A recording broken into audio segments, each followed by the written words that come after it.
Good evening, Rechavia Nachlaot. Good evening to all of our friends and regular class participants. And I really appreciate you joining us tonight. It is 7:30 Tuesday evening, and we have our regular Tuesday night class in Chassidut. And a few weeks ago, we began a new course in Simcha called Seriously Happy. And hopefully it's going to help us. Hopefully it's already helped us. And hopefully the more that we learn, it will help us really make Simcha, true, deep Simcha, a reality and not just something for the books. Before we start, I just want to mention that every morning we have a class right here on Zoom, same Zoom. Every morning we have a class at 9:30 a.m., half hour, same Zoom room, number 770. What else? 800-1717. And Thursday night, we have Big Farbrengen right here, this Thursday night, by Rabbi Ephraim Mintz, Executive Director of JLI Worldwide Jewish Learning Institute. So please join us and also spread the word so we can have as many people as possible participate in the Farbrengen. Of course, prepare yourself some l'chaim and some food so that we should be able to also have some materialistic part of the Farbrengen. I would like to start today's class with a story which is based on a statement in the Talmud. And this is going to be the foundation for today's class. The Talmud says something very difficult to understand, and it's actually a Mishnah. The Talmud explains it, but it's a Mishnah. It's based on a Mishnah. The final Mishnah of the tractate of Brachot, which is the first tractate of the entire Shas, the entire Mishnah. The Mishnah says that a person has an obligation to bless Hashem when something bad happens, just like a person has an obligation to thank Hashem when something good happens. Someone actually fainted because of this statement in the Mishnah. What am I referring to? I'm referring to a very interesting story which is said about a great rabbi by the name of Rabbi Berish Meislish. He was also Rosh Yeshiva. He was the leader of a yeshiva, and he was also a successful businessman. And his business was, probably a couple of 100 years ago, his business was that he would do export from Russia or wherever he was to different countries. He would export logs. He would cut trees from very thick forests, and he would have them packaged up on rafts, and the rafts would carry the logs to different places, and then people would buy them. So one time there was a terrible catastrophe, and there was a huge shipment of logs, and there was a huge storm in the sea, in the ocean, and the entire shipment drowned, and he lost a lot of money within moments. Now, when his family heard about this, they wanted to inform him, but they were afraid that he was going to freak out. They were afraid he's going to faint. So they were breaking their heads to find out how could they break the terrible news that he basically lost a huge investment that he had invested in. And so one of the members of the family had a great idea. They said, "Dear father," I don't know exactly who it was a child or a cousin or whatever, but "Dear Rabbi," he says, "it says in the Talmud that a person has to receive a piece of news that is negative with the same simcha, with the same joy as a person that receives a piece of news that is a happy piece of news. How is that possible?" So the rabbi answered, "It's simple. You have to be happy. Everything is from Hashem." So the student asked, So, for example, if someone loses a huge shipment of logs, totally their whole investment goes down into the deep end. Yeah, you have to simply get up and dance? So the rabbi said, for sure, you have to get up and dance. Then there was silence in the court, in the room. Now, you could almost cut the air with the tension to see what's going to happen. Is the rabbi going to get up and dance, or is he going to faint? And then the student or the young man said to the rabbi, well, if so, let's get up and dance. When the rabbi heard that, he fell and fainted on the spot. So let's try to analyze this story. If the rabbi truly believed that you have to dance, so then why, when push came to shove, when he had to really, when he was put to the test, why did he faint? Please tell me what you think. You can write down in the chat or on Facebook, you can write down in the comments. Please write down what you think. Why is it that the rabbi actually fainted? If he really believed he should have danced, he should have simply got up and danced. I mean, isn't that what the Mishnah says? You have to thank Hashem for everything that happens, even something, God forbid, which is negative. So we can explain the story from two angles. And each one will give us some kind of direction, hopefully, into the point that we're trying to bring out today in the second half of chapter 26, Chava. First of all, the first point that we want to bring out from the story is that it's not enough to have faith. Faith is good, but it's not enough. One also needs to have an understanding and internalizing. You know, that's really the difference between Chabad and Chagat or Nehim. What is the abbreviation of Chabad?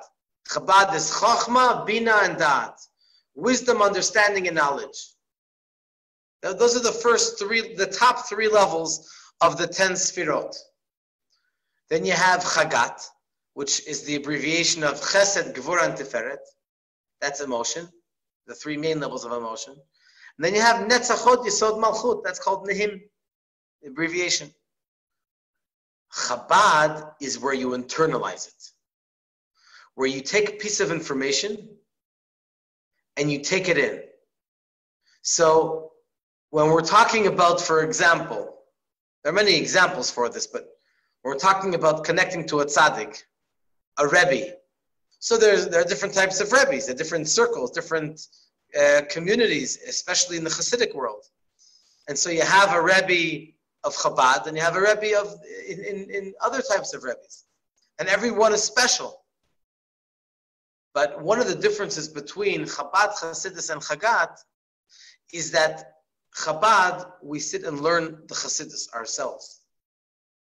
Obviously, the Rebbe learns his own Hasidus and he gets inspired by what he learns. And he gets new revelations of teachings of Kabbalah. But that's not enough for us. Because the Rebbe himself, in addition to all of his teachings, he wants us to learn. So when you have Chabad and you take something in, you understand it, then it's a whole other perspective. All of a sudden,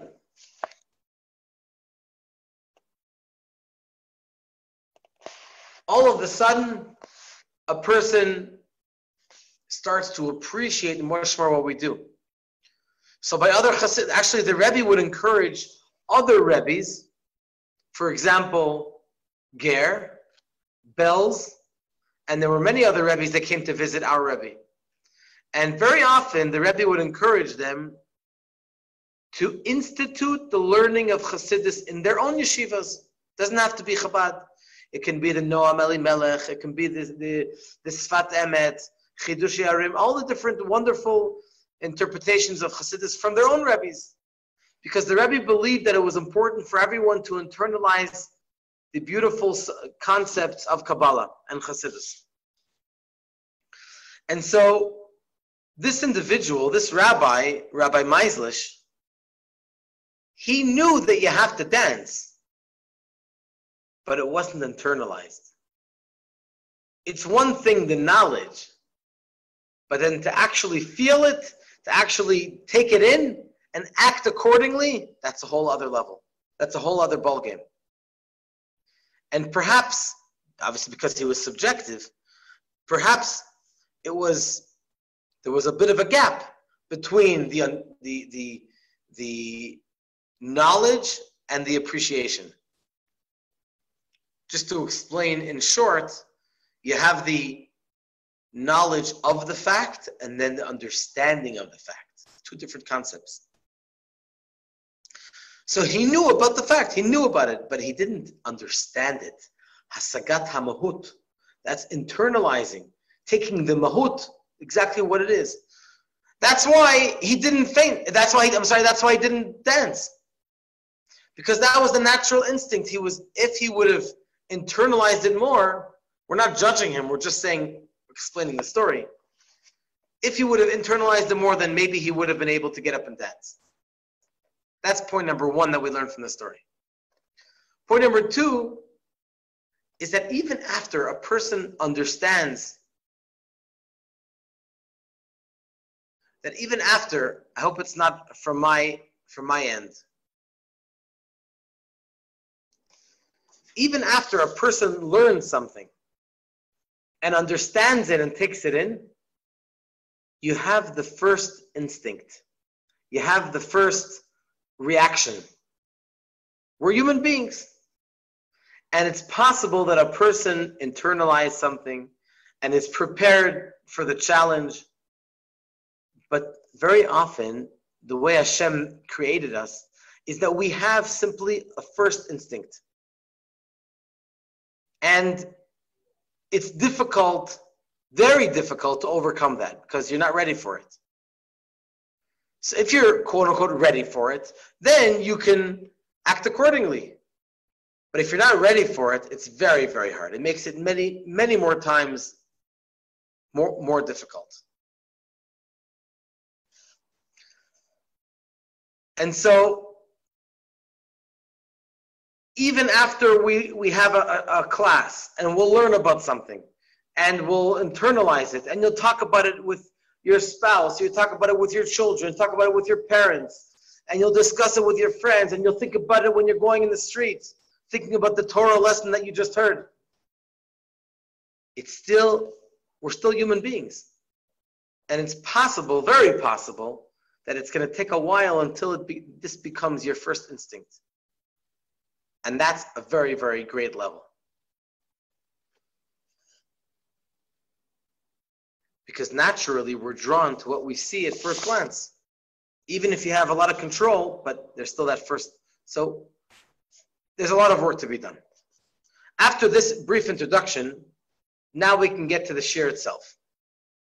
The shir is divided into a few sections. We're going to learn about how it's possible to control 5 things which can disturb, which can get in the way of simcha, of joy. Number 1, physical, materialistic pain and difficulties. Number 2, feelings of fault. Oh, it's, Jewish guilt. Feelings of guilt. Number 2, the war or the challenge with the Yetzer Hara, with inclination. Number 4, to be depressed with what a person's accomplishments may be. And number 5, thoughts that can disturb a person. So let's do one step at a time. The question that we're going to deal with today is, how is it possible to suffer, God forbid, and also to be happy. Because that's really what the Mishnah says. A person is obligated to thank Hashem for the negative things that happen, just like a person is obligated to thank Hashem for the positive things that happen in their life.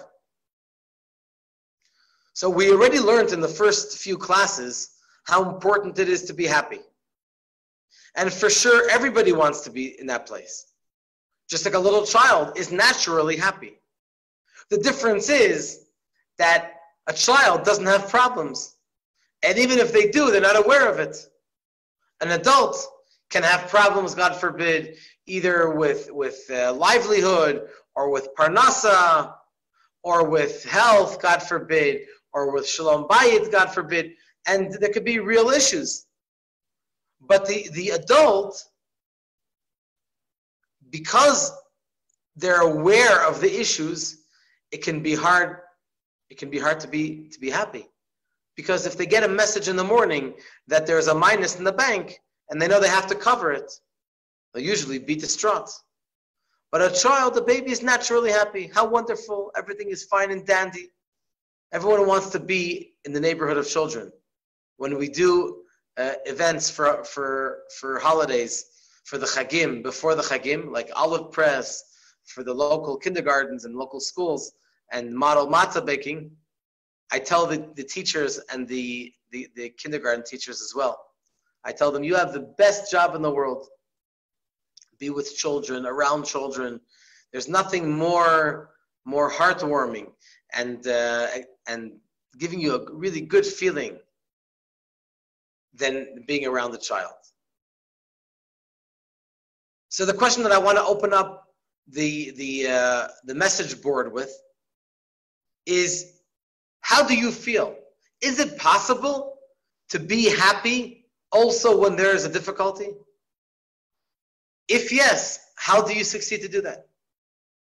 Let's give 30 or 40 seconds to please enlighten us. Please share with us your own opinions. Do you think it's possible? Have you ever actually done it? Please share with us how. It seems to be impossible. It seems to be like an oxymoron. How can a person be happy when they're in pain? It's almost as if to say they're happy about the fact that they're in pain. And that cannot be, because they're in pain. So what's there to be happy about? We're back to square one. Why does the Mishnah say that a person is obligated to thank Hashem for something negative that happens, just like they're obligated to thank Hashem for something positive that happens? I'm not sure if there are any comments being written over here. Let me check over here. Yes, I see there are some comments, but I don't want to mess up the live feed. So I'm sure you all have some great comments, and you can still continue to write, but I'm going to continue to try to say a few possible answers. You could say, look at the cup being half full, instead of looking at the cup being half empty. You can say that a person is going to listen to joyous music, even if they're in a difficult state. The fact itself that they're listening to joyous music, that sort of lifts them up out of their negative surrounding atmosphere. Another option is to disconnect oneself from reality. But is that really the goal? When the Mishnah says to be happy about something negative, to disconnect yourself from reality, to run away, it's a very natural thing that people do. They don't want to deal with the issue, so they run away. There are quite a few people that I know, and it's quite a famous thing, of people that are always cracking corny jokes, and unfortunately, very often, it's just like a shield. It's a psychological shield or an emotional shield that a person shouldn't have to deal with the problems. And often people are dealing with serious problems. May Hashem help. And they feel that they're running away. Everyone has their own way of running away. Even if a person puts on the music blasting loud, the problem is still going to be there. So what's the right way? The right way is not to run away from the problem. The real solution is to be happy also with open eyes.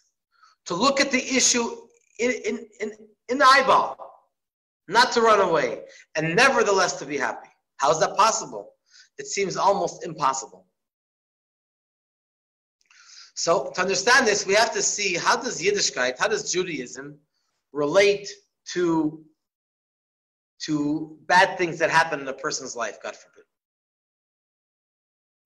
So let's look at what the Gemara explains on what the Talmud, on what the Mishnah says that we mentioned earlier.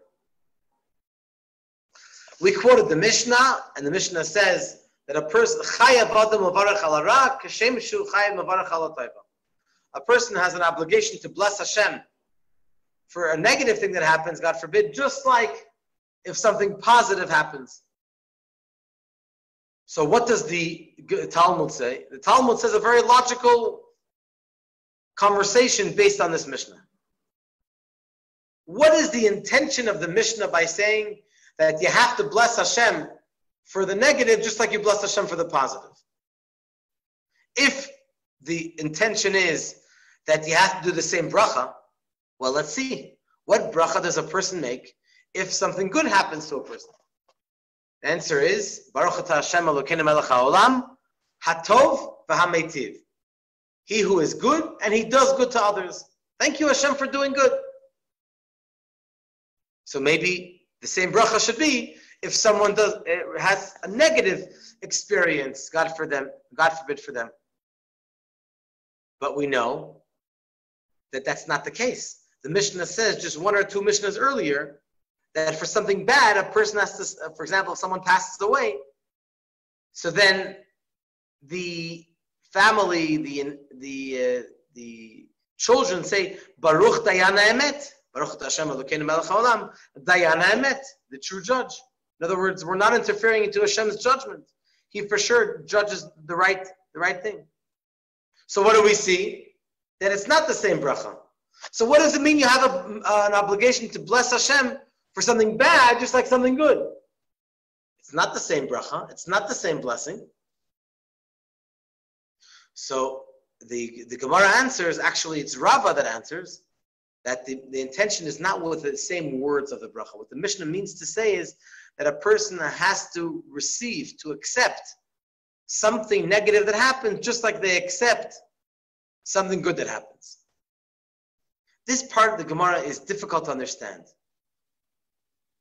Because the first option that the Talmud brings, that to make the same bracha for both, good and bad, is still able to be understood.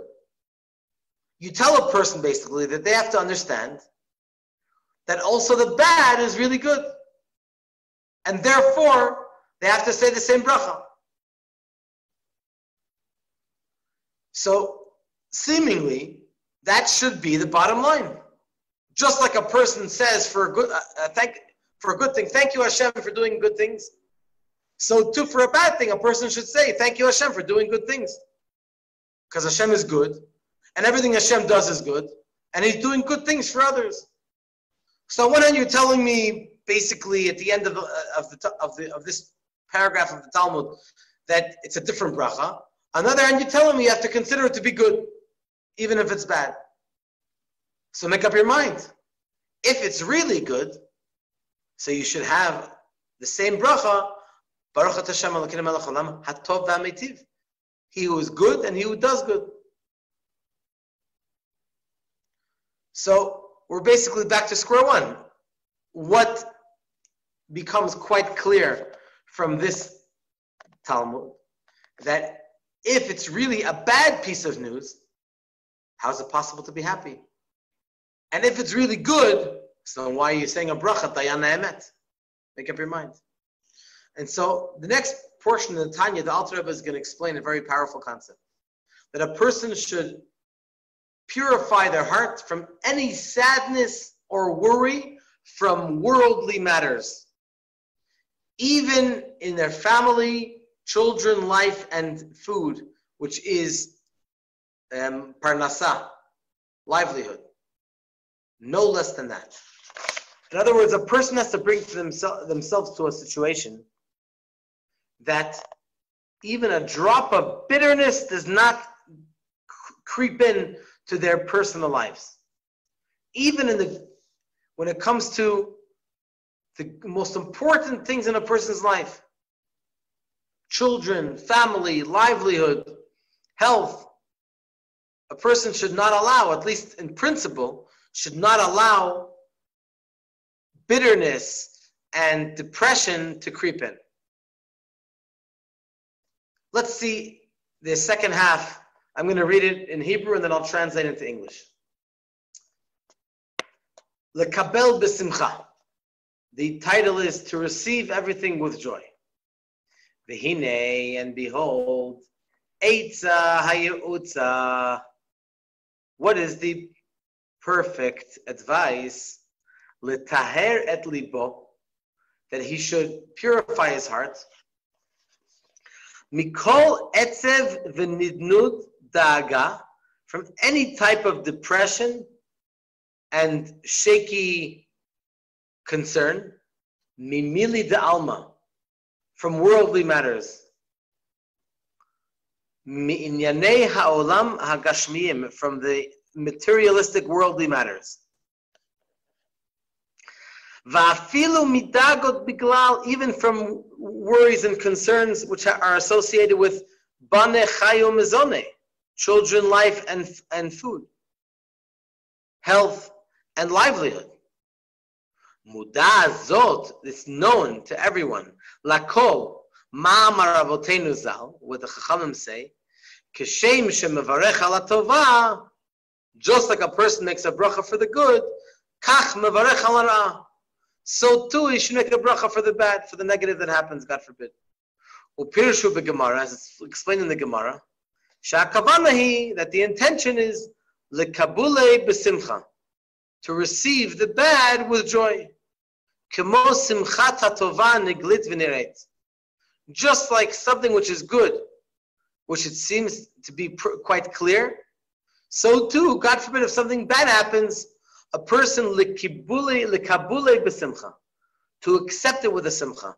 In other words, on one hand, not to be oblivious to the problem, not to push it under the carpet, but on the other hand, to accept it with simcha. This, once again, seems to be very, very difficult. How is it possible for someone to bring themselves to such a state? And so, here's a story that I want to share with you that hopefully will add to the understanding of this subject.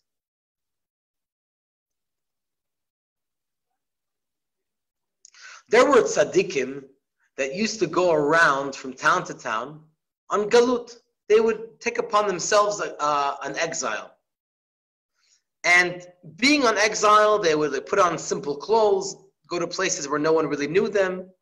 Unlike today, where you have technology that many people see pictures of great rabbis and tzaddikim, so people are more known. But in the olden days, in the little shtetl, you could have a big tzaddik, and he went to just maybe a few kilometers away, a bunch of miles away, to another town, to another city, to another country for sure. Often people didn't know who they were. And so the following two great tzaddikim, they were both Talmidim, students of the holy Maggid of Mezrich, Rabbi Dov Ber, who was the successor of the Baal Shem Tov and the Rebbe of the Alter Rebbe as well, the author of the Tanya. They were the brothers, Rabbi Pinchas and Rabbi Shmuel Horowitz. And they came to the Maggid of Mezrich, their Rebbe, with a Gemara, and they said, how is it possible to be b'simcha? How is it possible to be with joy? The Maggid did not answer them directly. Sometimes, instead of answering, he would send the questionnaires to someone specific, and they were meant to figure out the answer themselves, being in that place. So also over here, the Maggid said to his students, Rabbi Pinchas and Rabbi Shmuel, your answer you will receive by Rabbi Zusha. Rabbi Zusha was the brother of the great tzaddik. He was also a great tzaddik. And he was the brother of the great tzaddik Rabbi Elimelech of Lizhensk. And Shashi and I had the great zechut about 17 years ago to be in Ukraine and to be in the small town of Anipoli. I don't know if you want to even call it a town. Literally cut and paste from 300 years ago. The streets weren't even paved. It was muddy, literally like it was with horses and buggies, roosters running around. It was unbelievable. The Maggid of Mezrich himself is buried in the same ohel, in the same tent, the same little building. Rabbi Zusha is there. I think, if I remember correctly, the son of the Maggid, Rabbi Avram the Malach, was a great tzaddik. He's also buried there. And Rabbi Zusha lived in Anipoli. He was called Rabbi Zusha of Anipoli. This is the town that we were in. And when they came to Anipoli, these two brothers, Rabbi Pinchas and Rabbi Shmuel Horowitz, when they came to Anipoli, they looked for Rabbi Zusha's house. And so they looked around and they came to a shack. Apparently, it's not even a shack. It was much worse than that. And they were almost like a tent, a temporary edifice. And the brothers, Rabbi Pinchas and Rabbi Shmuel, were shocked. They saw tremendous poverty for the family of Rabbi Zusha. The walls were about to fall. There was almost no shelves or no dining. The children walked around with torn clothes, and the hunger was calling from their eyes, unfortunately. And in the middle of all of this, Rabbi Zusha is sitting there. His face is shining, is beaming. He's just so happy. You could tell this inner type of happiness coming from within. As if you would think that he finds himself right now in a mansion with so much hatzlacha and so much wealth, like a king. And so the brothers knocked on the door. They came in. Rabbi Zusha said, "Yes, how can I help you?" Well, they said, the Maggid sent us here in order that you should explain to us how to accept suffering with joy. They were awaiting a whole speech, a whole sermon from Rabbi Zusha based on the teachings of Kabbalah, how it's really possible to be happy even when a person is in pain and suffering. But Rabbi Zusha didn't answer. Nevertheless, they felt that there could not be a better answer. Then finally, Rabbi Zusha says, pain? Suffering? I'm supposed to explain to you how it's possible to be happy? I don't understand why the Rebbe sent you to me. I never suffered at all. Then the holy brothers, Rabbi Pinchas and Rabbi Shmuel, looked at each other, and they understood very well why the Rebbe, Rabbi Dov Ber, sent them to Rabbi Zusha. It was obvious that Rabbi Zusha himself knew what was happening, but he didn't allow the poverty and the suffering that he and his family were going through to take him away at all from serving Hashem with simcha. And hopefully this is a story that can explain what the Alter Rebbe says. The key words over here are, it's a quote from the Gemara, L'kabuli b'simcha, to accept that which Hashem gives a person, b'simcha, with joy.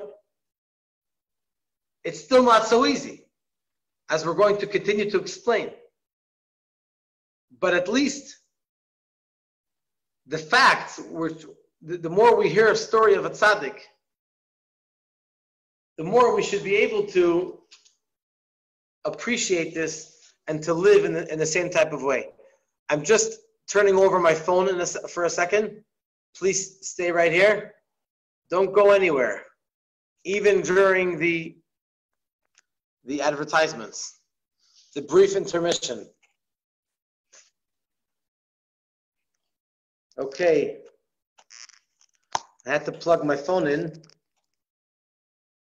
Hopefully everybody can still see me. And now we see a little bit more of the background of Chabad. In order to understand this, we have a story which is a story from a great tzaddik. His name was Nachum.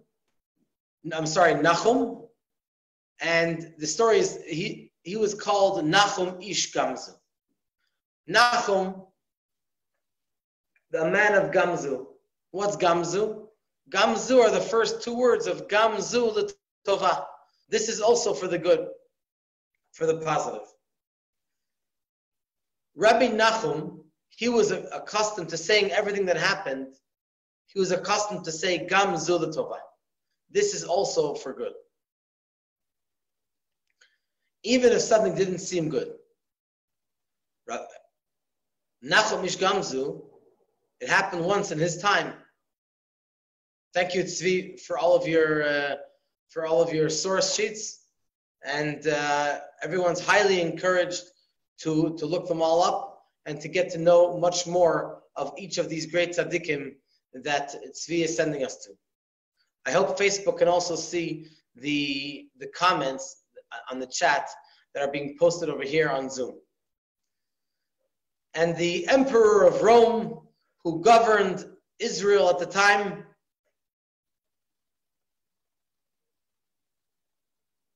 okay. Thank you for making me the host. I'm very humble. The Am Yisrael wanted to appease him. Am Yisrael wanted to make him happy. And so they decided they want to send him a chest filled with gold and silver and diamonds and pearls. Something that will really, really make him, show him that Am Yisrael is really respectful of him. And so who would they choose to do so? No one else but the great tzaddik of Nachum Ish Gamzu.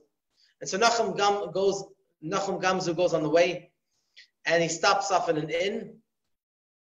And in the middle of the night, I guess the inn owner sensed that Nachum has a big treasure.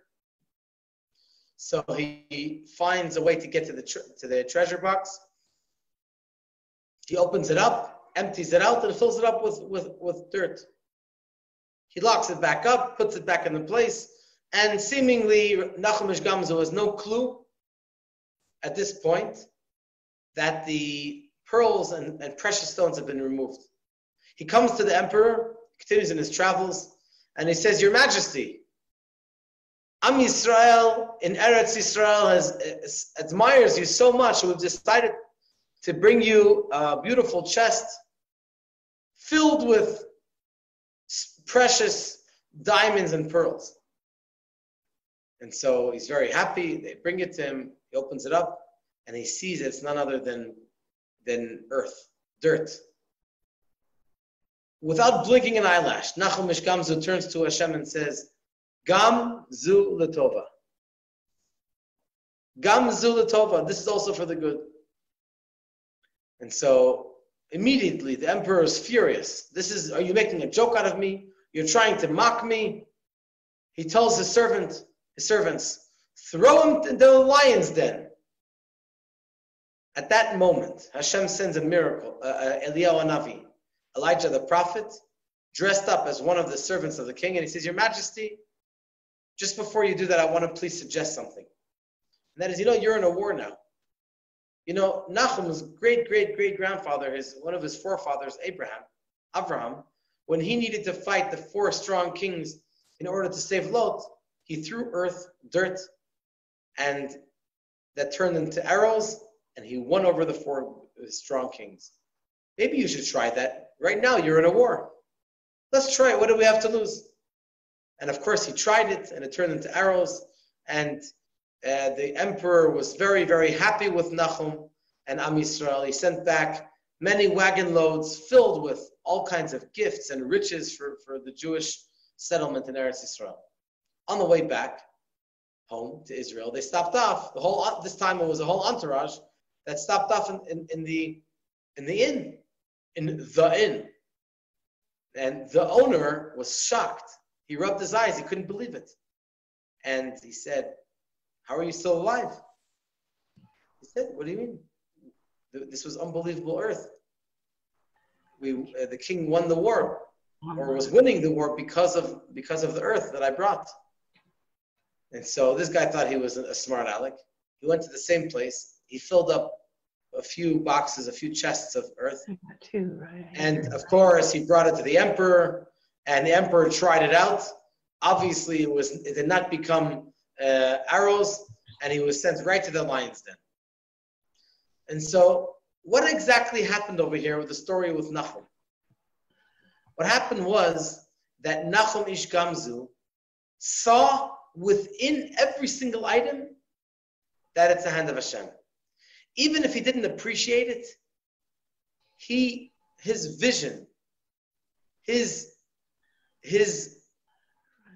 way he looked, the prism from where he looked at every single thing in the world was part of Hashem's master plan. Everything is for the good. Gamzu l'tova. In his case, Nachum Ish Gamzu was able to see the benefits of his prayer. So often we'll say, whatever Hashem does is for the good. That's true, but not always do we see how it's for the good. Whatever Hashem does is for the good. Nachum Ish Gamzu said, Gamzu l'tova. This earth, the earth itself is l'tova. It's not just that by bringing him earth, he'll sell it for $1 million, or he'll be able to use it to plant a garden, the trees in the garden.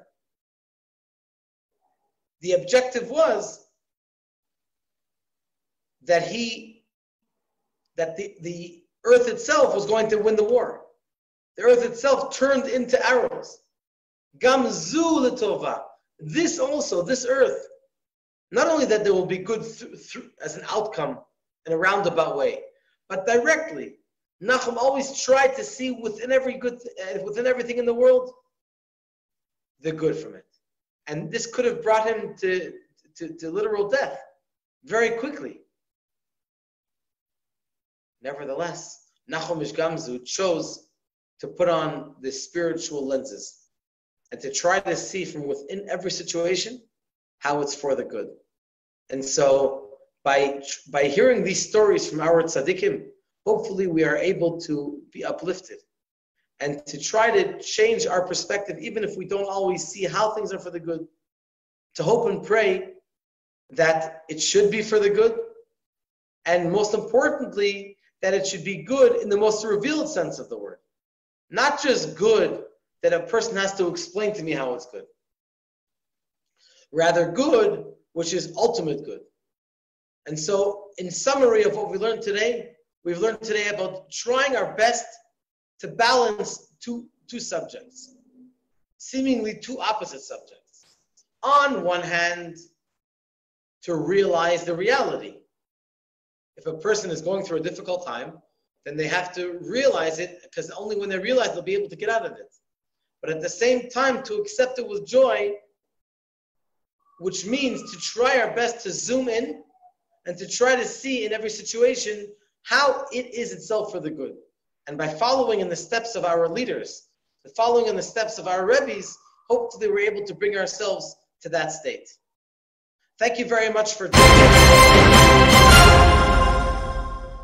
Breaking news. Chabad of Rechavia is bringing Jerusalem to the entire world with Avram Fried, Aaron Rosel, Duvi Shapiro, Chief Chazan of the Jerusalem Great Synagogue, Tzvi Weiss, Gershon Wachtel, rapper Moti Flickstein, and the Pirchei Yerushalayim Choir. This year, many thousands of our regular guests from around the world will not be able to come. So we will bring the magical atmosphere of Jerusalem to the entire world. Sunday, September 6th, Chai Elul, Labor Day weekend, is the day. Send this short video to all your family and friends. All info is right here. www.bringingjerusalemtotheworld.com